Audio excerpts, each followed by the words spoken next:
The stop me if you've heard this one before files brings us the Dallas Cowboys, who committed, in my opinion, organizational malpractice yesterday.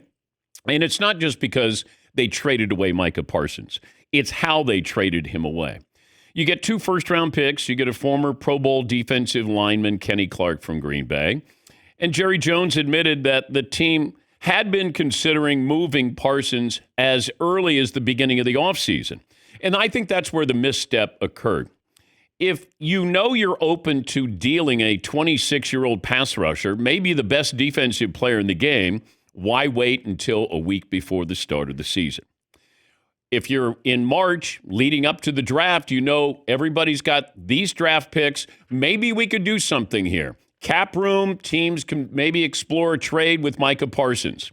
It just doesn't make any sense. If you're going to trade him, okay, then trade him back in March or April.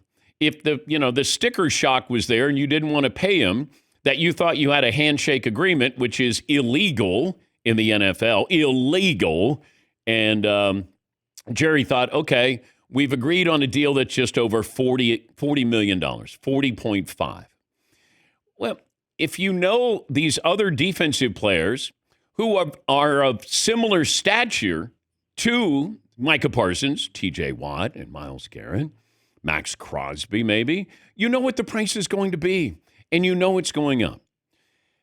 You draft a guy, you want him to be great. You want him to be into that second contract. They were going to do that. He has been great. He's his trajectory is Hall of Fame. And I kept thinking, okay, I didn't think that Jerry would trade him. And then all of a sudden I did a little deeper dive, and, I had conversations that were off the record, and I have to be true to those 2 conversations.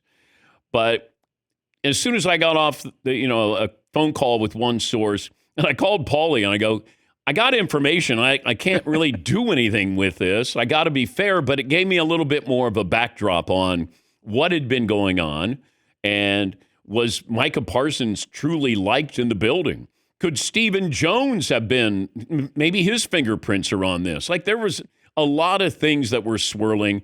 I just want to kind of find out exactly. It doesn't help me advance the story, but at least I was trying to find out.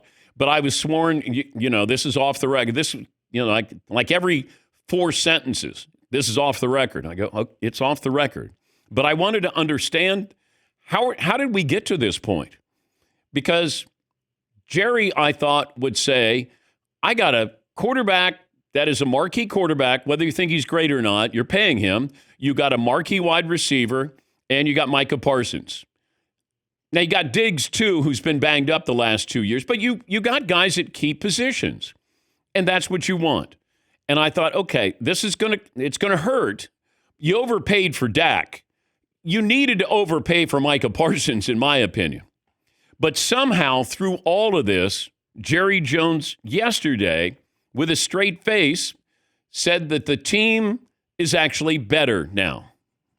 This gives us a better chance to be a better team than we have been the last several years since Micah's been here. Not any negative on Micah, but we're trying to get better. We're trying to stop the run and stay in the hunt.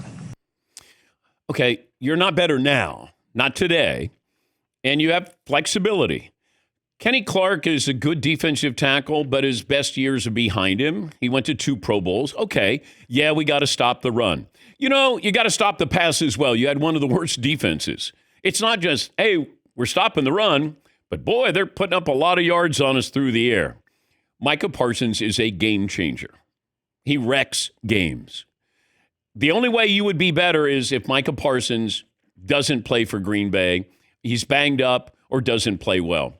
What are the odds of a guy who's 26 with a big chip on his shoulder now, and you got to live up to that contract, going to underproduce? This reminds me of the Khalil Mack deal. When the Bears acquired him, the Raiders got more from the Bears than the Cowboys got, for Micah Parsons from Green Bay.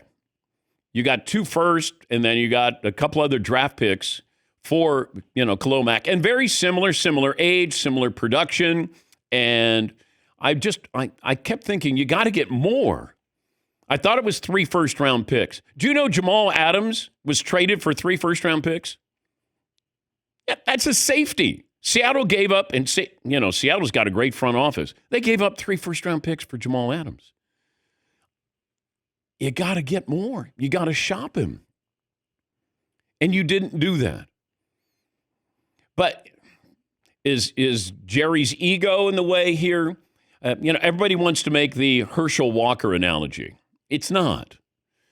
I mean, Jimmy Johnson was running the show. Jimmy Johnson orchestrated the value they were going to get for Herschel Walker. And it changed the franchise. This isn't changing the franchise. Because if I look at the average pick, draft pick, first-round pick of the Packers, the last 5 drafts, so where they're going to finish, that's where the Cowboys are getting that draft pick. 23, 25, 28, 29. Now, they did have the 15th pick. That was the Aaron Rodgers pick swap with the Jets. But now you just added Micah Parsons to a team that could be an NFC, title contender. And now they are. They're a Super Bowl contender. And the odds, Packers were plus 2,000 to win the Super Bowl. They're now plus 1,200. They were plus 1,100 to win the NFC, now plus 600. Dallas, plus 5,000 to win the Super Bowl. They're now plus 7,000. They were plus 2,200 to win the NFC. They're now plus 3,000. You're not better. Now, let's see what you do with the draft picks. But, with the clock ticking, Jerry wanting to win another Super Bowl, Dak's not getting any younger. 32, been banged up. You're paying him $60 million.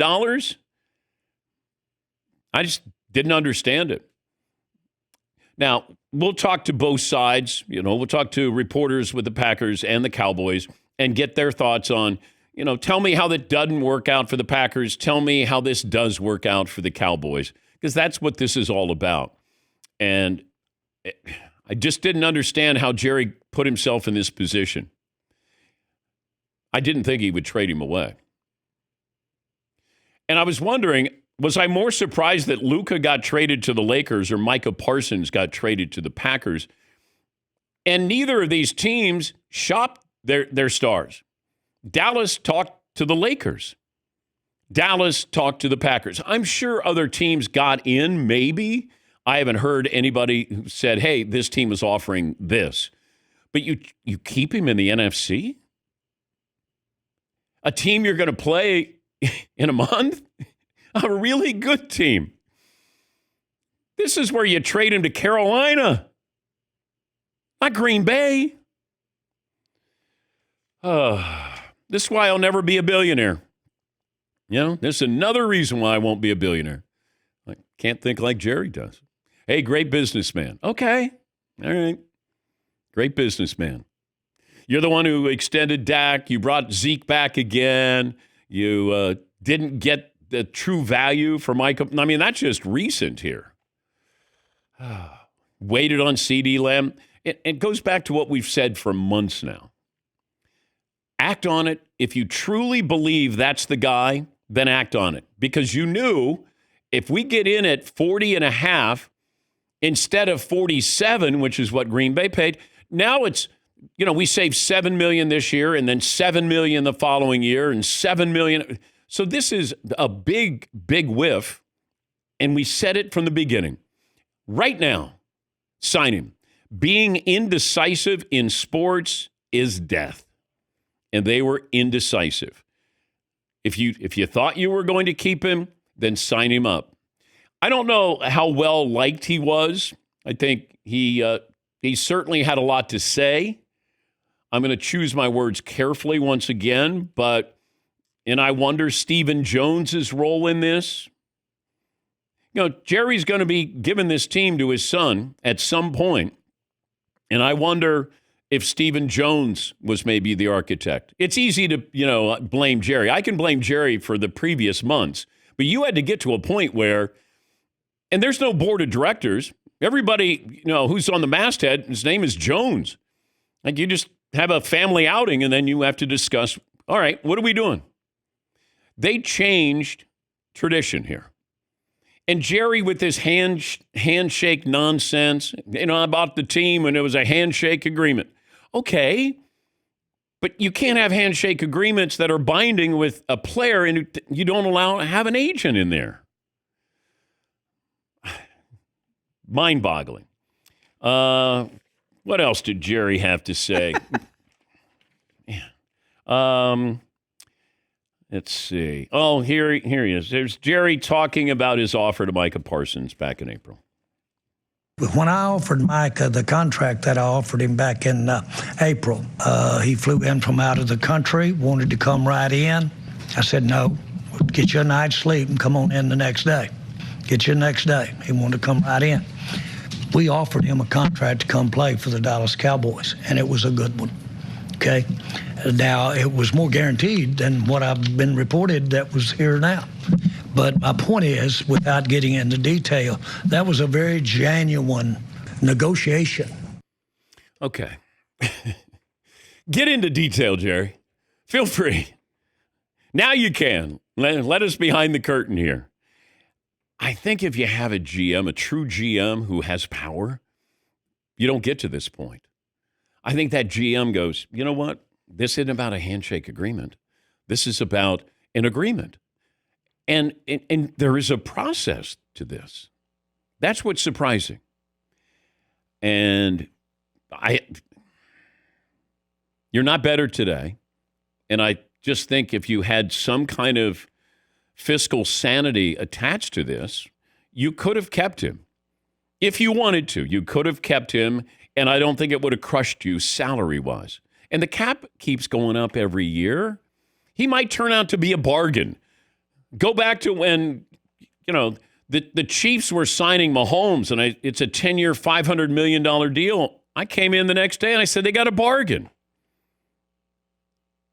When Bryce Harper went to the Phillies, I said, the Phillies got a bargain there. There are certain contracts where you go, do it. Oh, man, it's going to hurt. But it's not going to hurt later if you're buying by value, by quality. And you've got 2 draft picks who don't help you this year. Kenny Clark better stop every running back, but it's a bad defense. I thought they could have competed. I thought that they could have competed and been a playoff team. I really did. Dak healthy, CeeDee Lamb, Micah is going to get paid. Now all of a sudden, Dallas is going to be formidable. Now they would lose tragically in the postseason, of course, like they always do, but still, you had a chance to compete this year. And you don't. Now you're going to get some wins. And you know what it'll be? It'll be a glimmer of, God, what could have been. But the only way, in my opinion, it doesn't work out is if Micah doesn't work out. Because now you're going to get the 28th pick in the draft. Good luck. Kenny Clark better be great. Dak better be great. CeeDee Lamb better have an unbelievable season. But you can't tell me the Cowboys are better today than they were yesterday.